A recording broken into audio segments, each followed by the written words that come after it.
Magandang araw mga kaibigan. Bigyan natin ngayon ng opinion, reaction itong post ni Joey Dibebre 5 hours ago. Sabi, i-share ni Joey ang post ng Batas PH. Update ito sa kalagayan ni ex-congressman Ernie Teves sa East Timor, dahil naaresto siya ng immigration authorities sa East Timor, kakulong, allegedly without any warrant of arrest. So ang mga abogado ni Mr. Ernie Teves nag-file ng habeas corpus sa Supreme Court ng East Timor. So ito ang update. Petition for habeas corpus granted. Ang bilis ng Supreme Court nila. Just in, sabi dito, the Timor-Leste Court of Appeals, hindi pala Supreme Court. Okay. Court of Appeals has granted the petition for writ of habeas corpus filed by expelled Congressman Ernie Teves, according to his legal counsel, Attorney Ferdinand Topacio. The court ordered authorities to present the body of Teves in court within 48 hours. Okay. So, yun po. Ang sabi ng anak ni Mr. Ernie Teves, wala daw warrant of arrest whatsoever na i-present ng arresting officers. Basta illegal, kidnapping ang kanyang So, on the side of the arresting officers, wala akong na-monitor bakit nila inaresto. But may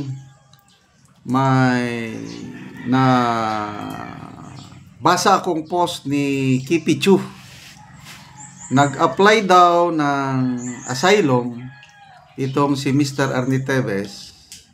Kailang na-disapprove at nakalagay doon sa post ni Kipicho na Mr. Teves was ordered to leave May 5 pa. May 28 nung inaresto. Kaya baka doon yung kanyang, kasi undocumented alien na siya doon, na-cancel ang kanyang passport. But sinasabi ng anak ni ex-Congressman Teves na ang korte daw nag-grant ng pahintulot that Mr. Teves can stay in East Timor. Ganon. So, sana magkaroon ng dagdag linaw si Atty. Topacio tungkol nito. But to me, this is positive development for the sake of justice. Hindi natin maiwasan maikumpara dito sa ating bansa. 2 months na yung writ of habeas corpus na pinail ng mga Duterte siblings sa Supreme Court. Until now, wala pang klaro na resulta o arguments ba. Wala na akong balita tungkol sa writ of habeas corpus na na-file ng 3 magkakapatid na Duterte. So, nakakatuwa talaga itong East Timor. Bago bata-batang bansa ito, ilang years lang ang kanilang independence. Ang bilis ng kanilang aksyon, ito naman, ang DOJ nagbigay ng statement na wala silang natatanggap na communication, documents whatsoever from Timor-Leste government. So they are just awaiting. Ang DOJ sabi handa na tanggapin o handang i-transport si Mr. Ernie Teves in case na ang Timor-Leste government handa na niyang i-turn over ang warm body ng ex-congressman. So up to now wala pa tayong So magbasa tayo sa mga comments. 8 abroad, sabi that's how quick a habeas corpus decision should be. Yeah, mabilis eh. Sabi naman ni Eljon Drilon, apektado rin ang politika ang SC, kakainis. Fenda Lambin, hindi katulad sa Pilipinas, pag bingi-bingihan at walang pakialam. Elma Balaen Piokento, a small country yet better justice system. Ito nga, nakakabilib itong ano. Parang gusto ko na tuloy magbisita sa East Timor.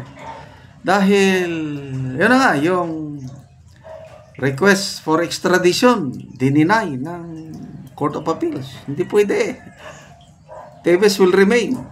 So ito naman, inaresto. Habeas corpus. Produce the body in 48 hours. Wow. Yan ang mabilis na hustisya sa Timor-Leste. Omar Rivera, yung dito sa Pilipinas, tinulugan lang ang mga ganyang petisyon. Alexandria Rodriguez, grabe ang bilis. Meanwhile, yung sa atin, mag 2 months na nag-file yung mga anak, wala pa ring lumalabas. Justice delayed is justice denied talaga sa Pilipinas. Arna Zumosa, ganyan dapat kabilis, wala pa atang 24 hours. Sa Pinas, question mark. Cyrus Jorsoa, mapapasana all ka talaga sa bilis ng response ng high courts ng ibang bansa. Jen Tampule, Supreme Court, ano nang galaw rin, sayang pa. So, Lies Pasqua, napag-iwanan na talaga tayo ng ibang Asian countries. Ang Pilipinas, kahit, hindi ko na lang basahin kay may sinisisi nila.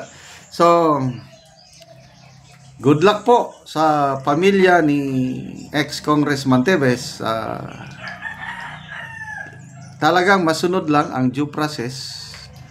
Kung magdesisyon na ang korte na pabalikin siya, korte ng Timor-Leste, kailangan na niyang babalik para harapin naman niya yung mga akusasyon sa kanya dito sa Pilipinas. Okay, maraming salamat mga kaibigan sa inyong pagsubaybay sa ating channel. Nakakatulong kayo ng malaki sa Tribong Talandig ng Bukidnon. Ang sweldo natin sa channel na ito is tinutulong natin sa Tribong Talandig. Sa ngayon, meron tayong livelihood assistance sa tribo, nagpapatanim tayo ng saging lakatan. Kung may itinanim, may aanihin. Kaya panoorin nyo ang video na ito. Kaya nalamat mi sa Ginoo nga nakabalay mi. Dili mi makabalay og wala mi hinabangi sa impulsor.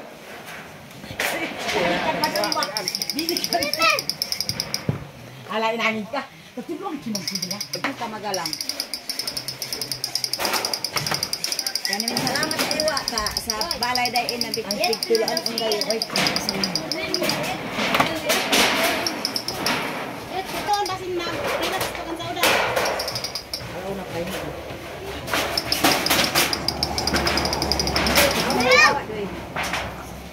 Kuha niya, bay.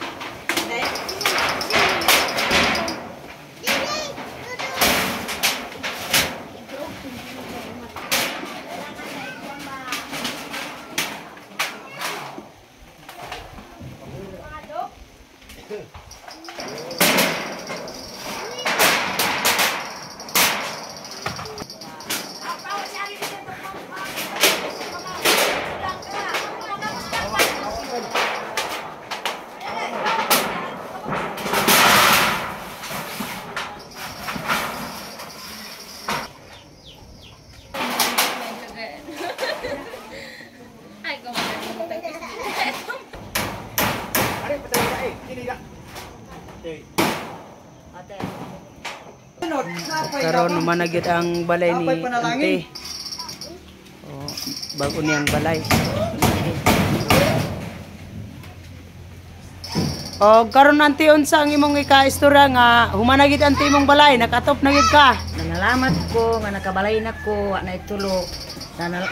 Nalamat gid ko sa Ginoo nga nag-insure ani nga nakahuman gid ko balay. Ay wala ko'y abuhan o kwan, wala ko'y hinabangi. Sige ante, salamat.